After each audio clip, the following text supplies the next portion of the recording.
মেলান্দহ উপজেলা পরিষদের সাবেক চেয়ারম্যান ইঞ্জিনিয়ার কামরুজ্জামান ও ভাইস চেয়ারম্যানগণের বিদায় ও নবনির্বাচিত চেয়ারম্যান হাজী দিদার পাশা, ভাইস চেয়ারম্যান ইব্রাহিম খলিলুল্লাহ, মহিলা ভাইস চেয়ারম্যান জেনিন তাসনিম জোনাকিকে বরণ অনুষ্ঠান অনুষ্ঠিত হয়েছে।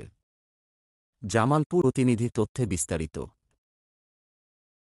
১ জুলাই ২০২৪ সকাল ১০:৩০ জামালপুরের মেলান্দহ উপজেলা প্রশাসন ও উপজেলা পরিষদ আয়োজিত মির্জা আজম আধুনিক অডিটোরিয়ামে উপজেলা নির্বাহী অফিসার মাহবুবা হকের সভাপতিত্বে ও উপজেলা মাধ্যমিক একাডেমিক সুপারভাইজার আশরাফুল আলমের সঞ্চালনায় অনুষ্ঠিত সভায় বক্তব্যে রাখেন জামালপুর জেলা আওয়ামী লীগের সহ-সভাপতি ও মেলান্দহ উপজেলা পরিষদের চেয়ারম্যান হাজী দিদার পাশা, সাবেক চেয়ারম্যান ইঞ্জিনিয়ার কামরুজ্জামান, সোহবাব হোসেন বাবুল, মেলান্দহ পৌরসভার মেয়র আলহাজ শফিক জাহেদী রবিন, হাজরাবাড়ী পৌরসভার মেয়র শামসুজ্জামান সুরুজ, মেলান্দহ উপজেলা আওয়ামী লীগের সভাপতি মোহাম্মদ আলী জিন্নাহ, সাধারণ সম্পাদক বিশিষ্ট ব্যবসায়ী জিন্নাহ, নাংলা ইউনিয়নের চেয়ারম্যান বীর মুক্তিযোদ্ধা আলহাজ কিসমত পাশা, উপজেলা ভাইস চেয়ারম্যান ইব্রাহিম খলিলুল্লাহ, মহিলা ভাইস চেয়ারম্যান জেনিন তাসনিম জোনাকি, সাবেক ভাইস চেয়ারম্যান ডা ইউনুস আলী, উপজেলা স্বাস্থ্য কর্মকর্তা গাজী রফিকুল হক, ওসি রাজু আহমেদ, দুরমুট ইউনিয়নের চেয়ারম্যান সৈয়দ খালেকুজ্জামান জুবেরি প্রমুখ।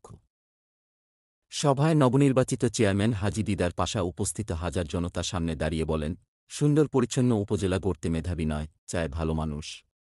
ভালো মানুষের মূল্য সবখানেই আছে, আমার কাছেও আছে। আমি আমৃত্যু আপনাদের পাশে থাকব।